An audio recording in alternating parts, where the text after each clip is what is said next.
La semana pasada estuvo muy interesante, ¿no les parece? Espero que, como les sugerí, ya leyeron los primeros 8 capítulos del libro de los Hechos de los Apóstoles. A medida que recordemos estos eventos, nuestro conocimiento de la Biblia aumentará en contenido y exactitud. Estamos por entrar al año 38 de la era cristiana. ¿Estamos listos para continuar? En este año, Calígula decide construir 2 barcazas gigantes dentro de un pequeño lago de apenas 2 kilómetros de distancia. Eran tan escandalosamente lujosas que entre las 2 casi dejaron el imperio en la bancarrota. Calígula tiene la enfermiza idea de que todos quieren quitarle el reino. Ha decidido asesinar a otras 2 personas solo por sospechar de ellas. Muchas personas más serán asesinadas durante su reinado de 5 años. ¿Por qué se decía en ese tiempo que su trastorno era total? Ese año, Calígula se construyó una estatua de sí mismo. Cada día, la estatua debía vestirse con la ropa exacta que él vestía ese día. En su locura creía ser hijo de un dios mitológico, de Zeus. De allí que declaró a la gente: soy un dios. En la ciudad de Alejandría se gestaba un movimiento para exterminar a los judíos que vivían allí, pero no sería sino hasta el año 65 que los alejandrinos casi acabarían con la raza judía en medio de ellos. Pero este año 38, el hombre que presidió la muerte de Jesucristo y la lapidación de los 12 apóstoles ha sido reemplazado por Teófilo, el hijo de Anás. O sea que hay un nuevo sumo sacerdote en Israel. Y después del martirio de Esteban y las persecuciones brutales de Saulo de Tarso, la iglesia de Jerusalén se ha desvanecido. Los apóstoles ahora están visitando todas las nuevas iglesias de Judea, Samaria y Galilea. En una de estas visitas, Pedro ha llegado a la ciudad de Jope, a solo 62 kilómetros de Jerusalén. Y fue en esa ciudad donde el apóstol Pedro levanta de los muertos a una joven llamada Tabita. Este evento hace que muchos decidan creer en el Cristo resucitado. Pedro se alojaba entonces en casa de un tal Simón, curtidor. Interesantemente, dado que Saulo de Tarso ha buscado asesinar a todo cristiano que encuentre, esto ha resultado en el nacimiento de muchas nuevas iglesias judías a través de Judea, Samaria y Galilea. Se calcula que unas 100 congregaciones fueron iniciadas por los 12 apóstoles de Jesucristo durante la época de esta salida forzada de Jerusalén.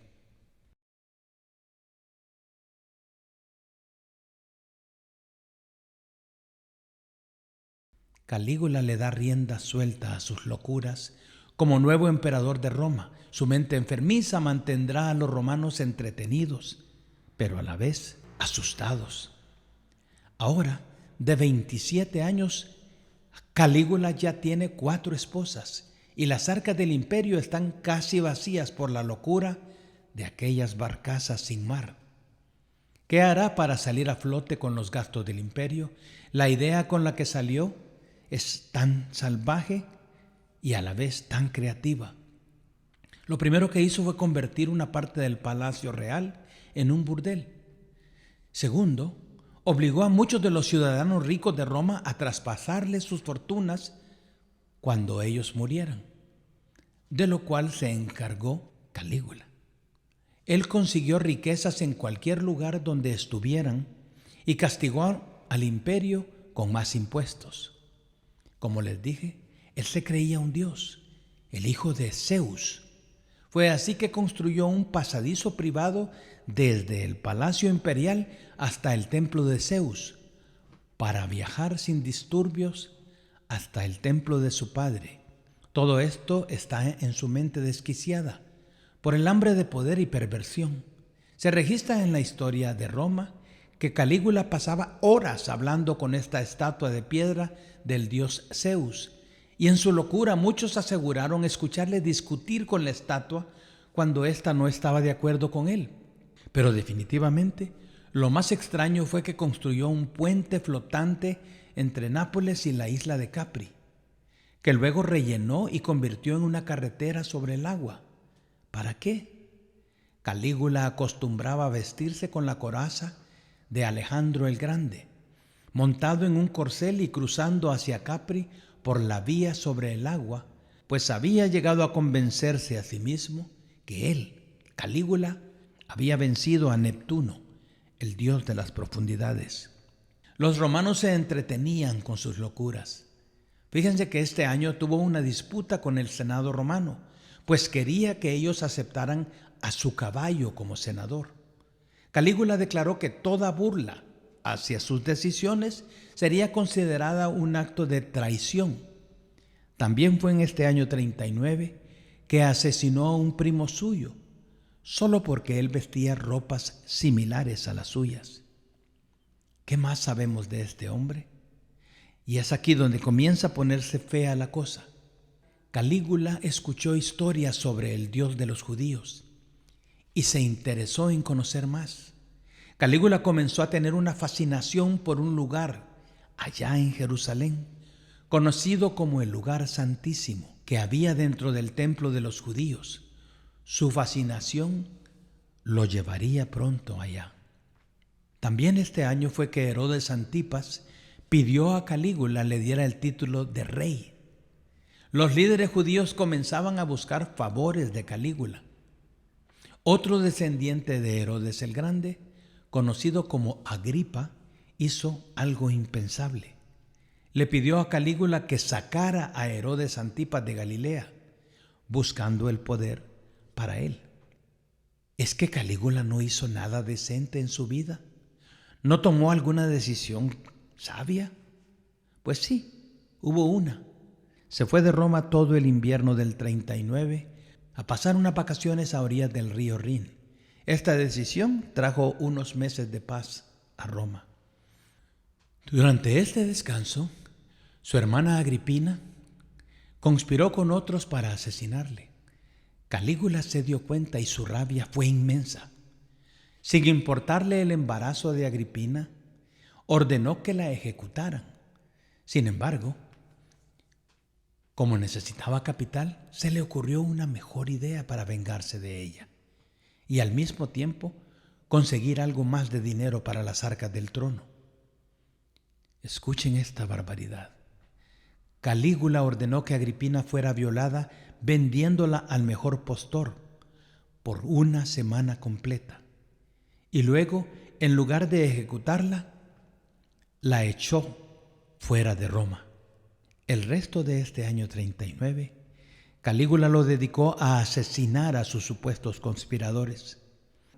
Mientras esto acontecía, aparecía en escena otro miembro de la familia real romana con deseos de apoderarse del trono. Su nombre era Claudio. Ya un hombre de 49 años, se casaría con Mesalina, que era tataranieta de César Augusto. Encima de esto, Mesalina era su prima. El incesto era visto como algo normal en Roma. Nadie lo sabe aún, pero este matrimonio será el trampolín para Claudio en su lucha por alzarse con el poder. Mientras tanto, en Israel, el gobernador de Judea es Marullo y Antipas es aún el gobernador de Galilea. La casi inexistente iglesia de Jerusalén ahora existe dispersada por muchos pueblos y ciudades de Judea, Galilea y Samaria. Todas son duplicados exactos de la iglesia madre, Jerusalén. Esta sería la primera de 3 veces que la iglesia en Jerusalén se apagaría, pero la tercera vez sería desmantelada por completo. Mientras tanto, una iglesia planeada para judíos se ha levantado en Antioquía por un puñado de ellos que salieron de Jerusalén. Estos creyentes han hecho algo inimaginable hasta ese día. Han predicado también a los gentiles acerca de Jesús de Nazaret. Este sencillo error de cálculo cambiará la historia. Todo esto acontecía mientras los apóstoles cruzaban todo Israel predicando a Cristo y levantando iglesias a los judíos y para los judíos. Aún sabiendo que Pedro ha sido instrumento para convertir a un gentil en Cesarea, quien además es un centurión romano llamado Cornelio, nadie parece poner suficiente atención a lo que está aconteciendo en Antioquía. Hermanos y hermanas judías han comenzado a predicar este evangelio a impíos gentiles y tienen comunión juntos.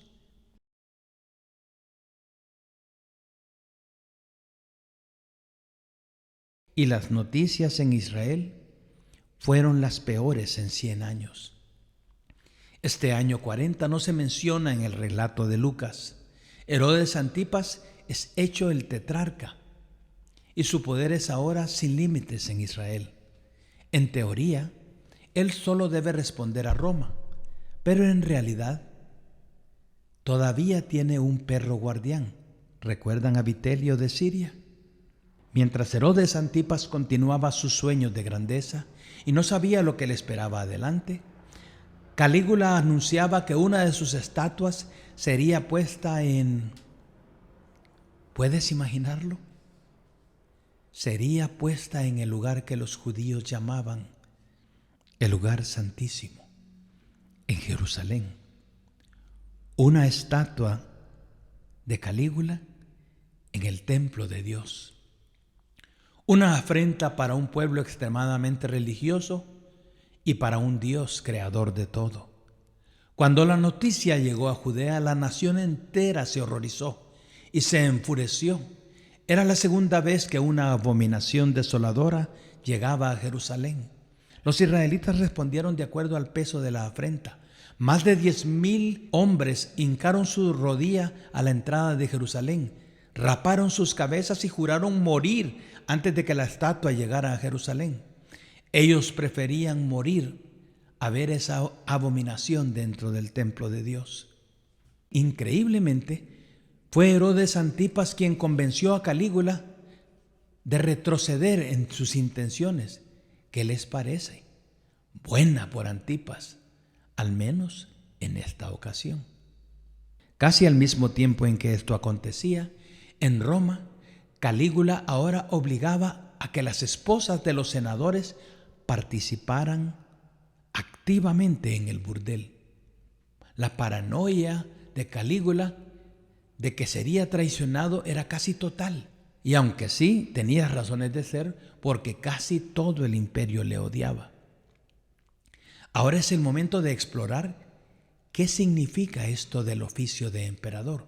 ¿Cómo es que estos hombres habían amasado semejante control sobre el imperio y sobre la gente? El emperador tenía un poder desenfrenado, descontrolado, ilimitado y restricto. De hecho, se le conocía en todo lugar como el hombre de pecado y el hombre sin ley. En la mente de todos los que vivían en Roma, no había tal cosa como una sucesión de emperadores. Para los romanos, no habían emperadores en Roma. Lo que existía era el emperador. Este oficio era singular. Era una sola persona, una personificación. Un hombre que siempre era, que siempre ha sido, año tras año de forma infinita. Casi han pasado 100 años del asesinato de César Augusto por Augusto César, quien ha tomado el trono en su lugar. Desde ese tiempo hasta Calígula, en la mente y el entendimiento de los romanos, solo ha existido un emperador que se ha sentado en el trono en Roma. Como decía José Luis la semana pasada, y a un nivel menor, los católicos creen que solo hay un papa. Nosotros vemos ir y venir papas, pero papa solo es uno, el representante de Dios en la tierra, según los católicos. En Roma, de hecho, han habido sucesiones, pero el emperador es visto como un Dios eterno. Este emperador no ha conocido ninguna ley que limite su poder. Hay muchísimas leyes en el imperio, pero ninguna tiene que ver con él. El emperador, cualquiera su nombre o época, ha asesinado sin preguntar, sin misericordia. Ha tomado propiedades para sí. Ha exilado a quienes él ha querido, sin juicio, y vivido en completa depravación, tomando lo que quiere cuando quiere. El emperador no puede ser criticado, aunque se tratara de un demente como Calígula, un maniático que no tiene ninguna ley sobre él. El emperador no sufre de culpabilidad, pues él es el emperador. Puesto en términos sencillos, el emperador era un hombre fuera de la ley, un hombre sin ley, el hombre de pecado. Lo que Tiberio hizo, moviéndose a Capri para vivir en completa depravación, Calígula lo ha llevado a las calles de Roma. Claudio hará lo mismo algún día, pero según los romanos, ellos tres son el mismo emperador. Vendrá el día en que durante el reinado de Claudio se acuñará un título más, uno dado por los judíos. Ellos le llamaban el antimesías. Claudio sería conocido así porque se ganaría el derecho a eso. Los creyentes terminarían poniendo este rótulo sobre personas que han rechazado a Jesús y terminarían llamándoles anticristos. Recuerden bien esto, pues pronto comenzaremos a ver estos rótulos salir a flote por todos lados. En los círculos cristianos y judíos se usaron estos términos mientras observaban la vida desenfrenada de los emperadores romanos. En la locura de sus mentes llegaron a creerse dioses sin ley, capaces de castigar a todos sin preocuparse por sus propios actos. Muchos de ellos depravados e insensatos. Herodes Antipas ha desaparecido del mapa porque fue exilado, y Agripa, el nieto de Herodes el Grande, ahora es gobernador de Galilea, y en solo un año más gobernará todo el territorio que su abuelo una vez gobernó. Tomen en cuenta, aún no hay nada de literatura cristiana. Eso vendrá dentro de 10 años.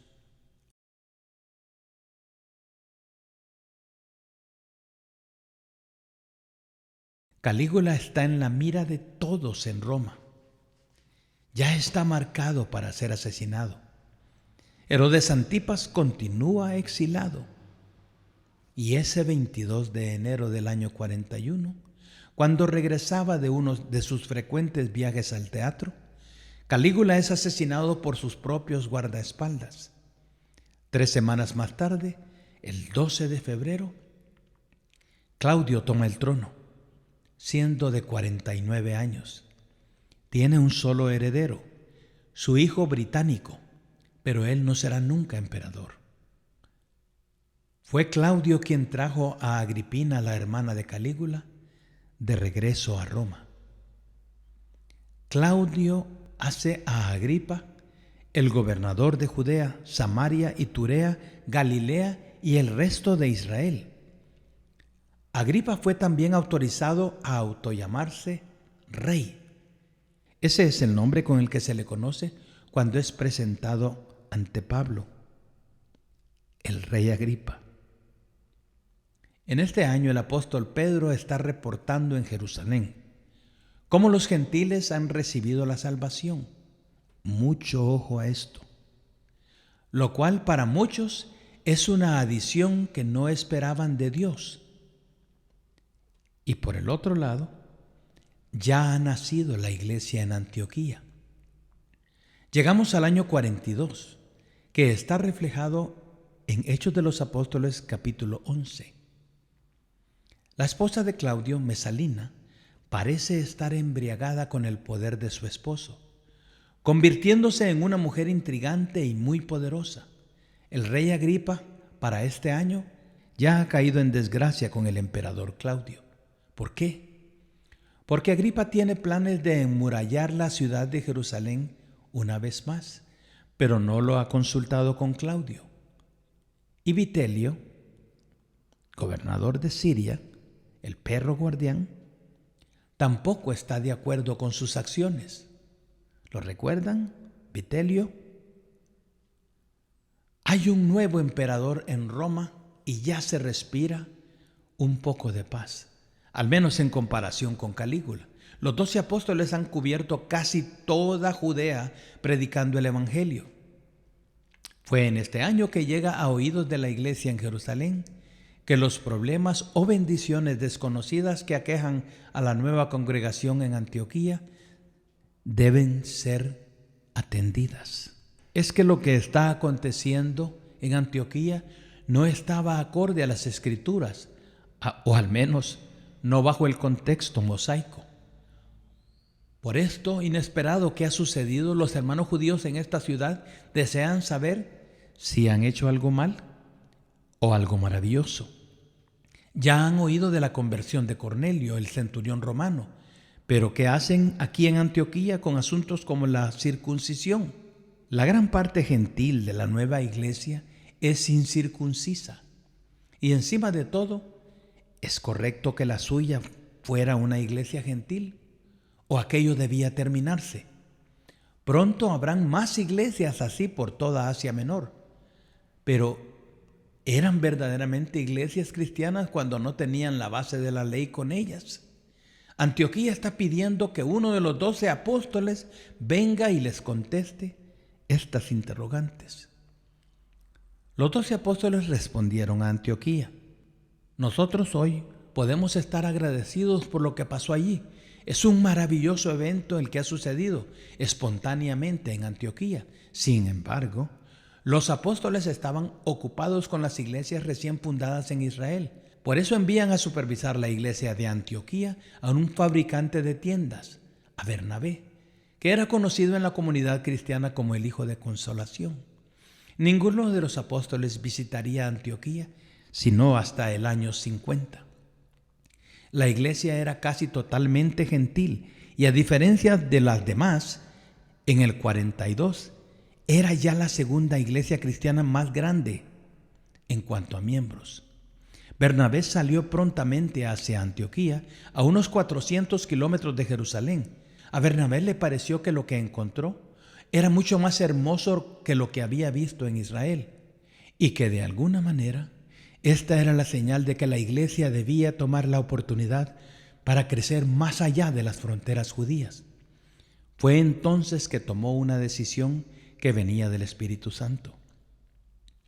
Bernabé decidió ir en busca de Pablo, quien por 7 años ha estado fuera de nuestro radar, pero definitivamente no del de Bernabé. Él sabía dónde estaba y qué había pasado con él durante este tiempo. El viaje de Antioquía a Tarso sería de unos 200 kilómetros. Bernabé lo encontró y le participó todo lo que acontecía en Antioquía. Una iglesia casi sin judíos y por lo tanto sin expresión judía, pero que era lo más emocionante que había visto hasta ahora. ¿Por qué fue en busca de Pablo? El Espíritu Santo sabía que Pablo era el instrumento útil en la predicación a los gentiles. Y esto lo recordó Bernabé. Sí, Bernabé recordaba que Pablo, al momento de su encuentro con Jesucristo, había sido instruido que en algún momento futuro su trabajo sería con los gentiles, no con los judíos. Pablo tenía la misión de llevar el evangelio a los gentiles desde el comienzo de su vida cristiana. Así que a finales del 42, Bernabé y Pablo caminaron juntos el viaje de regreso a Antioquía. Pablo aquí sería un hermano más en esta iglesia. Esta decisión de Bernabé quedaría grabada en letras de oro en la historia de la iglesia.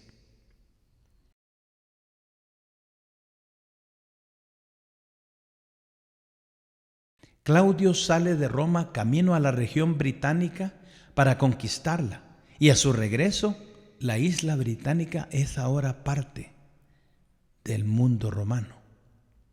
Uno de los militares reconocidos en estas batallas conquistadoras fue Vespasiano, quien dentro de 27 años será emperador de Roma. En algún momento del 43 llegaría a Antioquía un profeta que predeciría una hambruna mundial.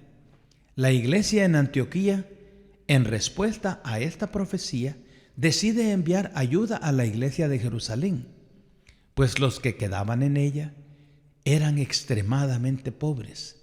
Antioquía quería mostrar su amor y unidad con los hermanos de Jerusalén. Sabiendo ellos de la hambruna predicha por el profeta, Antioquía decidió ayudar también financieramente a su iglesia madre de Jerusalén.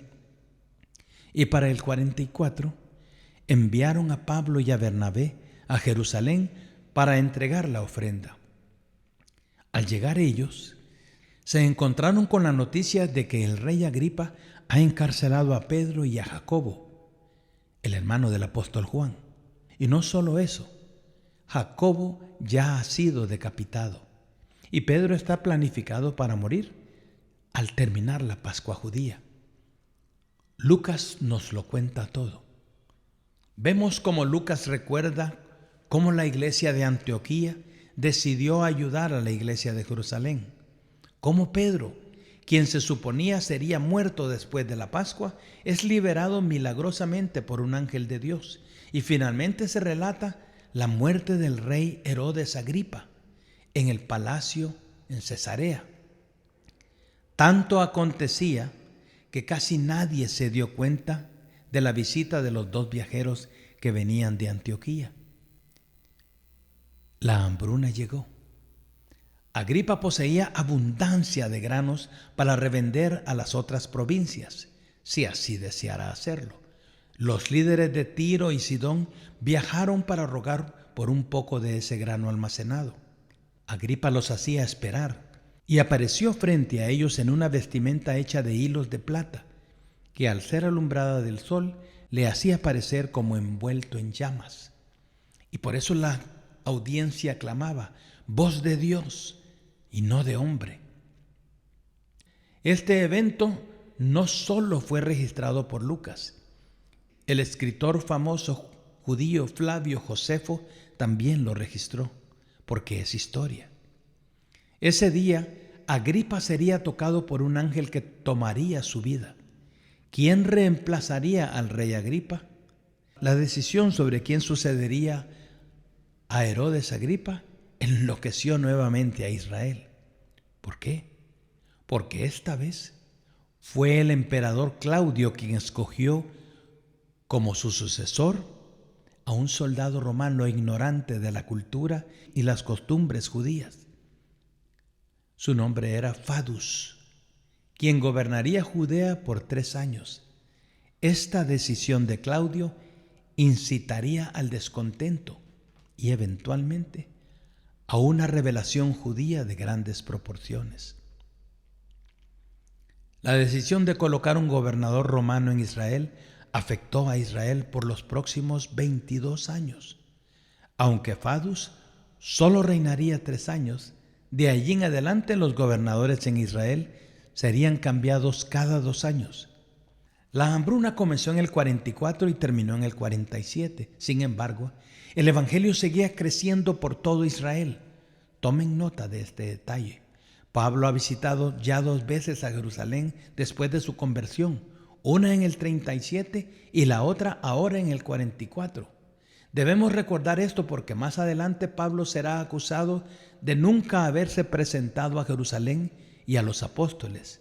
Ustedes ahora son testigos de que sí, de que así fue.